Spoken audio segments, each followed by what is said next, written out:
Three, two, one. All right. Welcome, welcome. One key issue today that we're going to be talking about, and that is Halloween 2018, the release of the new Halloween film. Um, I literally just left the movie theater, and I'm not going to give out spoilers of the film itself, just in case anyone has not seen it yet by the time you watch this. I know it doesn't matter, but um, just for the hot following of the film, I don't want to ruin anything. Let's first start off with the build up to the film itself, which was uh, a lot of interviews of Jamie Lee Curtis talking about the Me Too movement and women empowerment. Um, Individuals who were victims of trauma, assault, abuse, and how they cope with it, and the way it affects people, and that it's a very real um, and very serious um, set of circumstances. So basically, films like Halloween, Aliens, a lot of the films I grew up watching had strong lead female characters that were also the hero and also defeated the villain. So to me, it's kind of funny that Hollywood is constantly talking about how horror films and specific are always exploiting women and demonstrating violence and abuse towards women in horror films when a woman is almost 99% of the time the lead character and the hero and the only survivor in horror films. Like I said, Aliens, Halloween, um, Nightmare on Elm Street, to name, Scream. Scream's another one. Yes, there are some horror films where no one survives, and that's equality because it's not saying women are weak or whatever. So for Hollywood to say that women are exploited in these films, I have a different take, which is that women are shown to be very strong, very powerful, lead, and heroes in these films. Um, so, with that being said, let's get into the the gore of this film.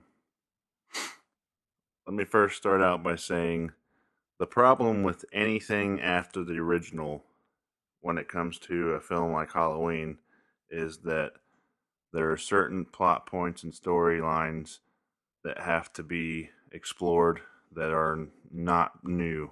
They are rehashing, retelling. Taking a sip of water.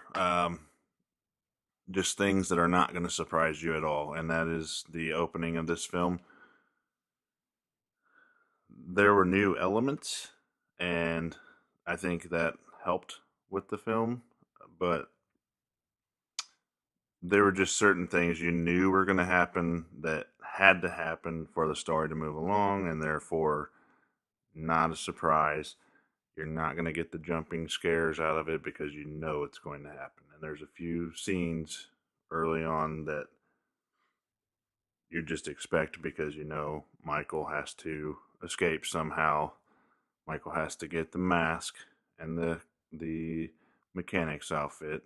So once again, like I said, I'm not going to spoil the film in its entirety, but there are things that you already know are going to happen that are not going to spoil it for anyone. unless you're just clueless because you know it's got to happen. So that is the problem. Um, the beginning is not. And overall, let me say this: the entire time I watched the film, I was rating it in my head. Where does this film fall in comparison to the rest of the Halloween entries into the series? And I'd say about 3/4 of the way through, I placed it in my top four. And then literally the ending made me want to just fucking forget the whole film even happened. Great movie, very cool cinematography. There's a very cool homage to John Carpenter's long tracking shot in the beginning of the original Halloween in this one, and it's actually when the killing starts and Michael has his mask, and it's fucking cool. And I think anyone who goes to watch it will be talking about that scene um, when it comes to the horror fans. Now, where the critics are going to rave and review is about Jamie Lee Curtis's performance and the whole woman victimization, hero, and traumatic PTSD aspect, which Jamie Lee is my favorite female actress. Her and Sigourney Weaver tie in my head, really. But I mean, Halloween's my favorite film, so I'll just favor Jamie Lee over Sigourney. Sorry, but she did a great fucking job. Um, and the scenes that the critics will rave about and people will love are powerful, so powerful. Um, but um, I think the long tracking shot to pay homage to John Carpenter when the killing starts is going to be what the super fan horror film addict talks about on the chat rooms, on the forums, on the videos, on the YouTube, on the blog, on the podcast. That's what everybody's going to be talking about. Mainstream and the talk shows, they'll be talking about Jamie Lee Curtis's powerful scenes. Great film, right? It's awesome. It was worth the wait. But like I said, the ending just shit on everybody and the entire film. And it's not that the ending is a bad ending or that the film is bad because of it. It literally just pisses me off because when talks of this film started, it was supposed to be the absolute final chapter in the entry or in the series, and no more after this. Jamie Lee lives or dies, who knows? But the talk was this was the last one. Michael lives or dies, who knows? We don't know. And as the film progresses, you start to get a sense that they knew they were onto something here. So they were going to have to find ways, if it was successful, to make another film. Um, and I don't, like I said, I don't want to spoil the whole film or anything important about the film, but let's just say I'm pretty convinced with what I saw in the film that would be the ending of this storyline, of this saga of Laurie Strode and Michael Myers. However, we know Hollywood has a way of making Michael Myers come back to life, and in some ways, Jamie Lee Curtis too. So, with the HTO ending, we thought it was done, and then here comes Resurrection. And I'm not saying that they're going to make another one, even though this is going to be a box office smash hit. I mean, it's already, the numbers are fucking some crazy amount. I can't remember. I saw a report today talking about the expected weekend. Let me see if I can find that. But we all know Hollywood has a way of rewriting, scripting, something. Um, yeah, so Halloween looks to scare up 70 million on its opening weekend, helping October 2018 maintain a record place. That is from Box Office Mojo. $70 million opener. You're telling me they're not going to find a way to, if not bring Jamie Lee Curtis's character in for another film, they're not going to find a way to bring Michael Myers into another film. Um, like I said, I'm convinced at what I saw for the fate of these two characters, and it very well could be the last film. But we know Hollywood has script writers, and they'll find a way to make it happen. Or they can just do a whole nother remake, reimagining, revision. I'm not going to tell you what happens to the characters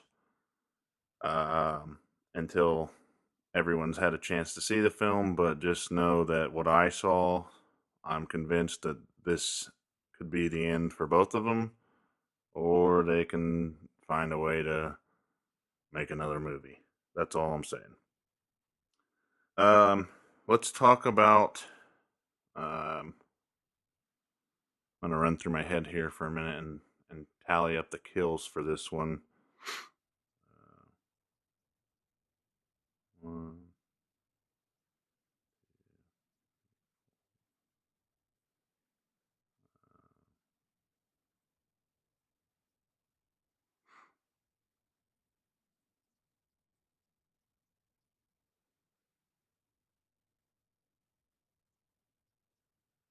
so I'm counting 14. I'm pretty sure I'm missing a few. Oh, I am.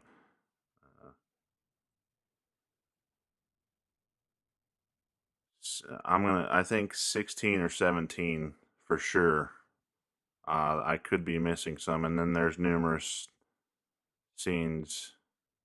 I'm gonna say 17 kills um, in the film that are confirmed. Now that I think about it, but I'm sure there were more. I just can't remember. Some of the coolest kill scenes I've ever seen in a Halloween film. Now, Friday the 13th has some, they're always coming up with creative ways to do a kill scene, but Halloween's normally kind of lacking in the kills department, which I think is because Michael and Jason are two different characters. And so when you go to see a Friday the 13th film, you want to see Jason fuck people up. That's plain and simple. Especially Kane Hodder playing Jason, you want to see him fuck people up, and you don't care if it's realistic. You don't care what it looks like. You just want to see dead bodies and Kane Hodder killing them. With Halloween, it's a little more sophisticated. Michael's character is a little more um, intelligent, savvy, and the movie's more about the victims than it is Michael himself. So the kill scenes and there are nods to Halloween 2, the um, Rick Rosenthal Halloween that John Carpenter and Deborah Hill wrote and produced back in 1981. Um, Mrs. Elrod reappears in this film, which, if you've seen the trailer or the TV ads, then you know that anyway. At least the homage to it with the her making a sandwich and he takes the knife. That's actually part of the long tracking shot too. I mean, this shot's pretty fucking cool. From the time he bumps into the two little kids on the street, that's where the shot starts and starts tracking all the way from there for a good 5 to 6 minutes. If I'm not mistaken, I didn't time it, but very cool stuff.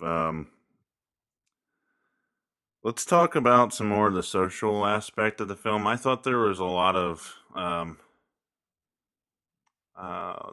do I put this? It was like they were wiping masculinity out of the film, and it was strictly a social Me Too, female mistreatment, female equality type deal, which Jamie Lee and some of the other actresses had been talking about that, and some of the stories and articles being written about it were that it was um, a film for that. Which I didn't get it that it was like strictly political, which Hollywood's been doing a lot lately. But there were some subtle hints, and then some outright ones that this was a feminist female um, exploitation, and the male characters in the film just were useless, pretty much, other than Michael himself and one other character who that would be the journalist guy that you see in the trailer trying to hand Michael his mask. I'd say Michael and that character were the two masculine um, standouts for the whole film. All the other males in the film were kind of pussified and useless. Um, Now, Lori and Lori's daughter, which I don't even remember her name. I don't even remember if they said their name.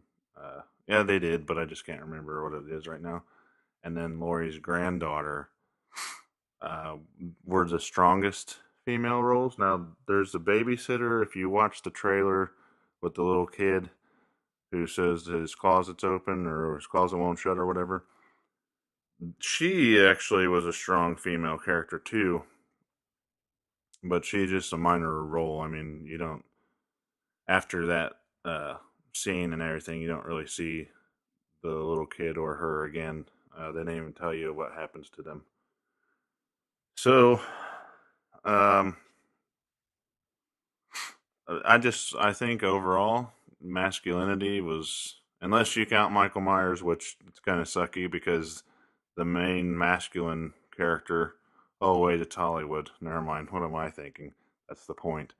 The main masculine character is the bad guy, causing all the trouble. It's a bit of sarcasm. I'm just kidding. I love women, and like I said, Jamie Lee Curtis is my favorite actress, and mainly because her role in Halloween, which showed her as a strong feminist, independent character who stood up for herself. But I did see those lines, which was masculinity was lacking, except for Michael, who was the bad guy. Um, Take that and apply it to the political world, and you have a Hollywood generalization. That's all I'm going to say. Uh, we don't really talk too much about politics on this show, so I knew that coming into this film being what they've been touting it to be was going to be a step in that direction for this episode of the podcast. So I apologize to those who aren't into that shit. Um, Also, I haven't made any podcasts recently because I haven't been to the gym. I've had a lot of things going on trying to get some stuff worked out and haven't had time to work out. Imagine that. That sucks for me. But I'm going first thing in the morning. Um, but overall, great fucking film. Great entry in the Halloween series. Beginning, it was new, but you knew what was coming because it had to happen. Uh, then, like I said, 3/4 of the way through the film, fucking amazing. I put it in my top four. The ending made me shit all over it, and I was like, okay. And it's not, the ending's fucking badass. Don't get me wrong. Let me tell you, fucking, like, when you watch this shit, you're gonna be fucking pumped. You're gonna be like, oh my god, this is a Halloween film. This is badass. This is fucking just awesome. And um, then the ending happens, and if you watch the film and you like the ending, I would like to talk about it. So, Barbarian Guns and Subs, Barbarian G and S Fit on Instagram, Barbarian G and S Fit on Facebook, or you can comment below on the YouTube channel. I'll leave comments open. But if you watch the film and you like the ending, let's talk about it after we give people a chance to watch the movie and not spoil everything for everybody. But I personally thought great movie, great ending, but not what I wanted to see. Um, and I think that's why my initial comment after I watched the credits start rolling was disappointment, because I had been on a high the whole time with the film, just like it was awesome. It was fucking great addition, and then right before the credits roll, you're just like, what the fuck? Why? Why can't why can't you tell me what happens to the characters? Why? Why do we have to leave it to the imagination? Well, the answer is because Hollywood wants to be able to write whatever the fuck they want to write. That's the truth of it. I'm sorry for shitting on your perfect world, because I know you think Hollywood has your best interest at heart, but they're just a bunch of rich assholes that don't give a fuck about you. Um,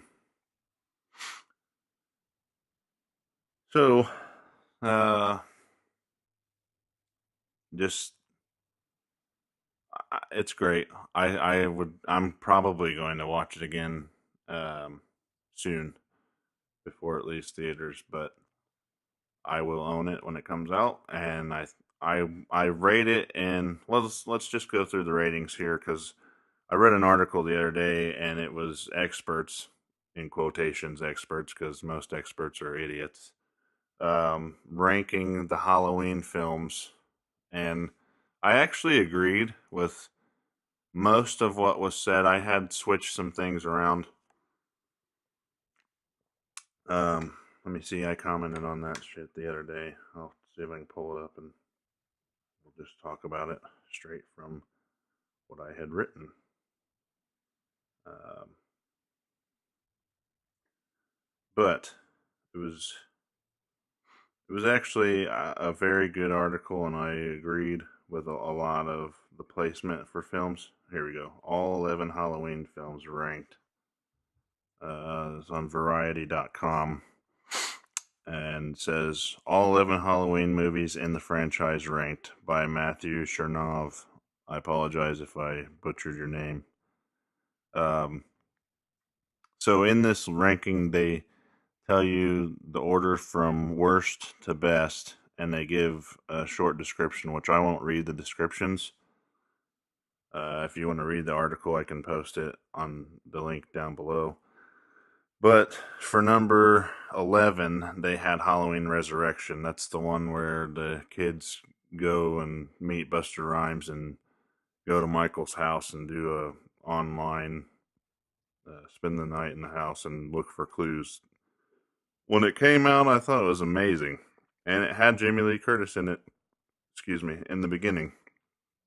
But as I get older and as the film gets older, I just think it's pretty bad. But I don't actually rate it number 11. I'll give my rating after I read through these. Number 10, they had Halloween 5, The Revenge of Michael Myers. That's the second one with Danielle Harris in it as Jamie Lloyd. Number 9 is Halloween, The Curse of Michael Myers. That's also um, the beginning has Jamie Lee. Actually, I think she's in. No, she does die in the beginning. Jamie Lloyd's character, which was played by Danielle Harris originally, but then somebody else played her. Then here's where I start to disagree. They have Rob Zombie's Halloween as number 8. Um, then Halloween 4, which is the first appearance of Danielle Harris as Jamie Lloyd. Halloween 6, or number 6 is Rob Zombie's Halloween number 2. Number 5 is Halloween H2O. Number 4 is 2018's Halloween, which when I read you mine, it's not going to make sense because I hadn't seen the film yet when I made this list. So I have now revised the list. So I'll read you what I originally had, and then I'll tell you where Halloween 2018 fits in that list. So number 4, they had Halloween 2018. Number 3, they had Halloween 3, and let me tell you, from here on out, it's no surprise they're just going to rate them right down the row. So Halloween 3 is number 3, Halloween 2 is number 2, and then Halloween the original is number 1. Um, You can find that article on Variety.com. It's called All 11 Halloween Films in the Franchise Ranked. My list, this is, mind you, before Halloween 2018 came out. So I made this list, and it's from best to worst. And I almost agree with a lot of what they said. So, number one, I had Halloween, the original, 1978. Halloween 2, 1981. Halloween, Rob Zombie. Halloween 4, The Return of Michael Myers. Halloween 2, Rob Zombie. Halloween H2O. Halloween 3, Season of the Witches. And then Halloween 5 was number 8. Halloween 9, or number 9 was Halloween Resurrection. Number 10 was Halloween The Curse of Michael Myers. I hate that movie.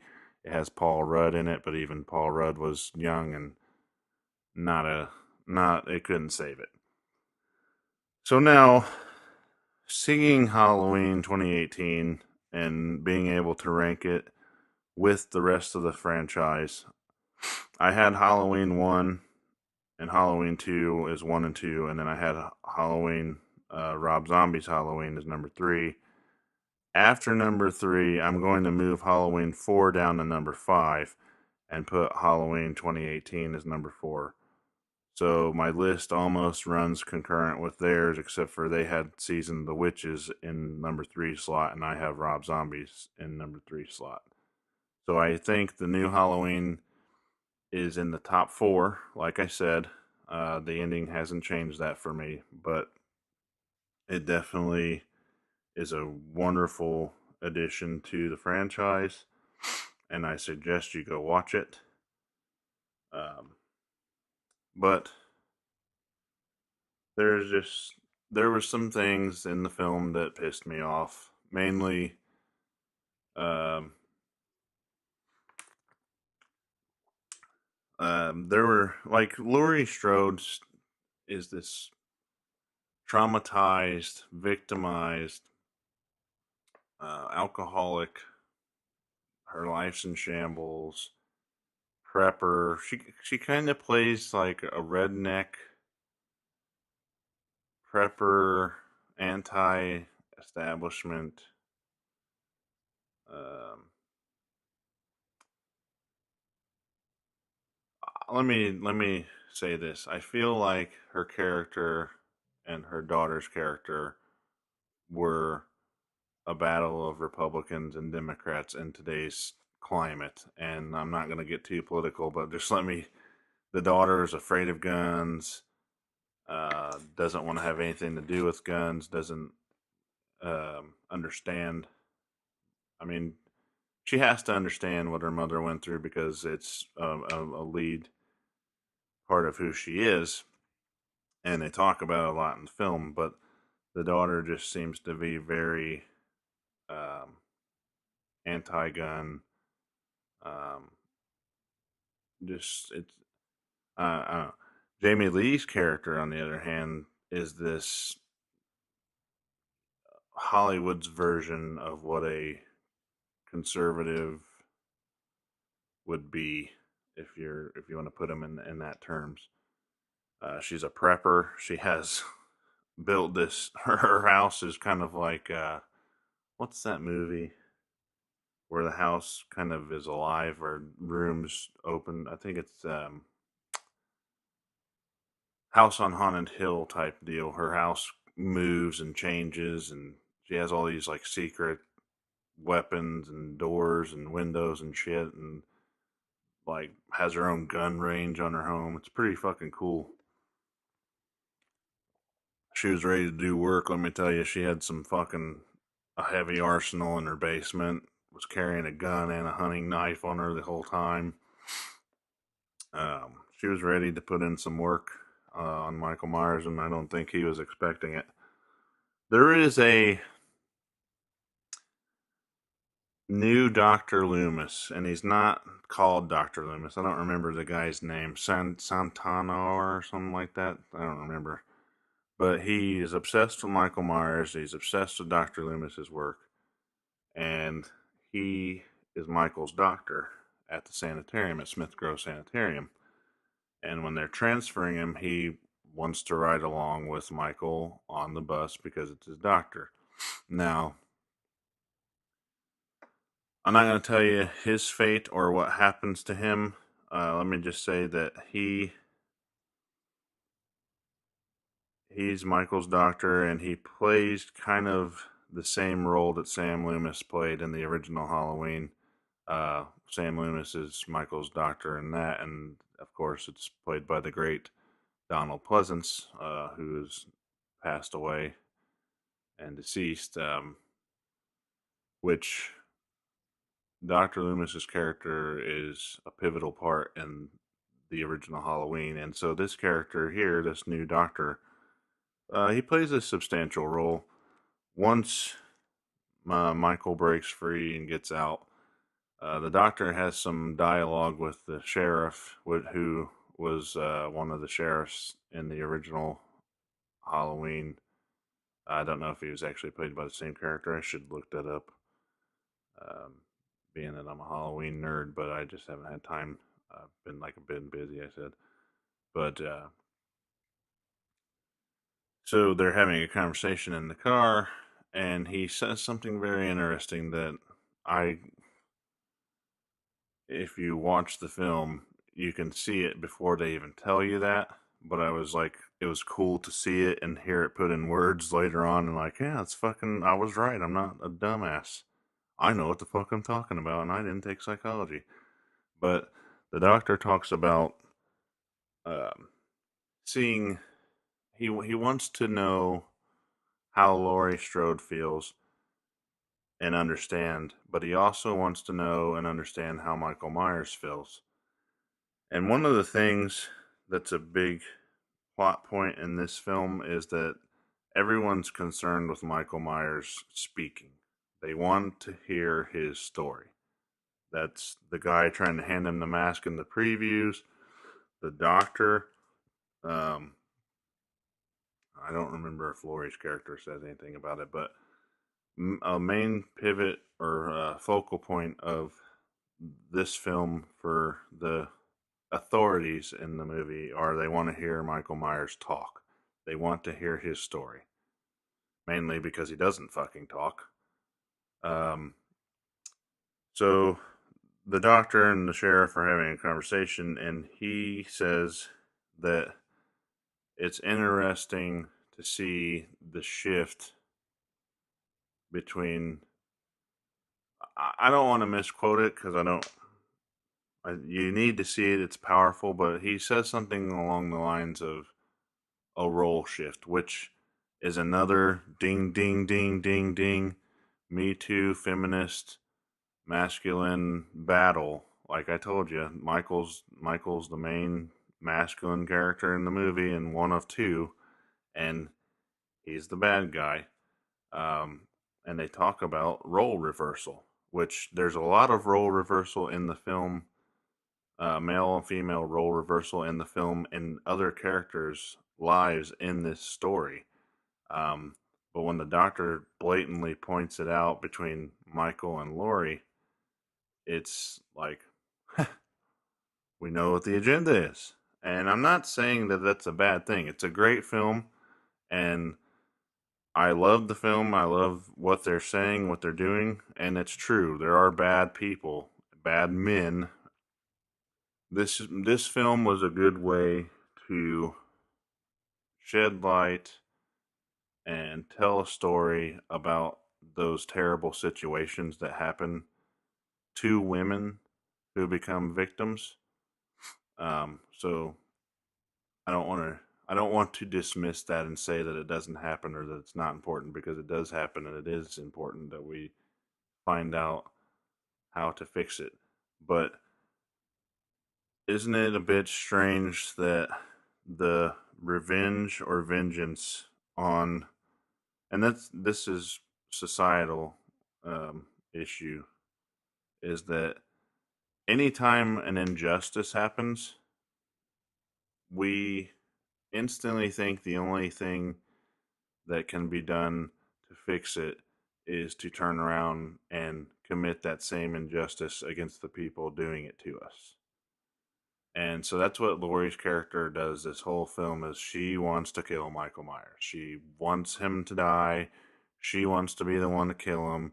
She wants to hunt him down and just fuck his life up like he did hers. Is she wrong for wanting to do that? No, because normal people, that's how we think. When somebody fucks you up or fucks with you or does something terrible to you, most of us want something terrible to happen to those people. We're not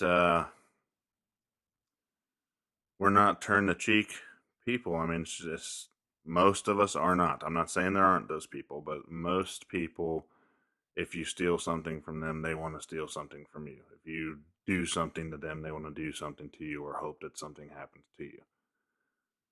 So it's just interesting to see like a victim become the antagonizer of the film, especially, but just in general in life. Um, which I think it's very hypocritical of Hollywood, really. As I stated in the opening statement of this podcast, um, it's all about Me Too and victims and feminism, which are not bad things if they are done correctly. And I know people listening to this that are into that stuff are gonna say, "Well, what's he mean correctly? Oh, you just want us to shut up and say no." That's not what I'm saying. What I'm saying is one wrong to another wrong does not make a right. And that's the problem with society in general. We have to stop thinking that doing something bad to somebody who's done something bad to us is going to fix our problems, because all it does is give us more problems, because we're not built, unless you're a socio or psychopath, we're not built to disregard other people's uh, concerns, well being, and feelings. Most of us, not all of us. But what I was saying about Hollywood being hypocritical is a lot of these, which don't get me wrong, it is terrible and it does happen and it happens way too frequently and it should be stopped and it shouldn't happen. But I have more sympathy for victims who something happened to them outside of their control. If you're at a party and somebody slips you drugs or takes advantage of you or forces you to do something against your will, um, or threatening your life, that's one thing. But let's talk about the proverbial casting couch for a second, because a lot of mistreatment to these actors and actresses in Hollywood, um, not all the time, and I'm sure it's not the majority, but a lot of these have experienced that casting couch, so to say, and nobody told you to be an actor or an actress. Okay, so if you're selling your soul, which that's what they do, that's where the statement came from. You're selling your soul, doing anything to make it. You are willing to do anything to make it. And these predators out here, they know that. They know you're willing to do anything to make it. So the casting couch is out. What are you going to do to get this lead role? That to me is wrong. It's immoral. But I don't necessarily believe that it makes you a victim, because, yes, you may not get the role, but you don't have to be an actor or an actress. And if it means that much to you that you're willing to do those types of things to get that role, then I don't really think we can call you a victim. And I'm sure people are going to give me death threats and hate mail and how dare me, but logically think about this for a second. If someone tells me I can have this acting job if I do some immoral act on the casting couch for this star role in the next hit film and it's going to make me a millionaire, and I do it, that person who is making that offer is not totally to blame. And that is the difference between victims and people who make bad choices. Victims have no control over a situation. You, as an actor or an actress wanting a film, have the opportunity to say, nope, I'm not doing it. It's against my morals. I don't agree. The role's not that important to me. I'm walking away. Once again, no one fucking told you you had to be an actor or an actress. That is a choice. You could have lived like the rest of us. So don't pour me that you sold your soul to have something that you wanted, because that is just called um, that's hypocritical, really. Because I go to work every day and I don't like what I do all the time. It's not my dream job. I'm not a millionaire, but I do it. If somebody were to come to me and say, "Hey, here's a casting couch. You want $500 million and be the next superstar?" No, I don't. I'm not going to sell myself out to do that to obtain my goal. Some people will, and hey, more power to them. But don't come crying foul. Now, if you were threatened against your will and drugged or taken advantage of in that situation, that's one thing. But because you didn't want to pass up an opportunity to do a film and you sucked a dick or whatever you did, I don't really have empathy for you. I think it's terrible. I think it's immoral. But you chose to walk that path. So, sorry. I'm more concerned about the student who went to a house party and gets taken advantage of and abused and assaulted against her will, um, and no one helped her, and she was helpless to do anything. That is a victim. You making a choice to blow some guy to get a Hollywood contract is just a bad choice. All right, so we went really into some deep shit there, and I'm sure I'm gonna get a bunch of fucking hate mail and death threats, so let's move on. The film is about victimization and overcoming that, and I think Jamie Lee Curtis's character, Laurie Strode, does an amazing job telling that story.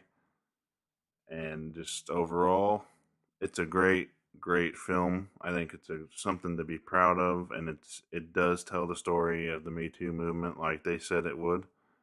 I just think that there are some things in society that we need to work um, on every side, every aspect, to actually find a solution and stop being part of the problem. But I'm not going to give away the ending. I'm not going to spoil the film any more than I did in this podcast. And if you go watch it, I hope you enjoy it. Like I said, leave me comments. Let me know what you think about the ending and really the whole film. And enjoy and happy Halloween.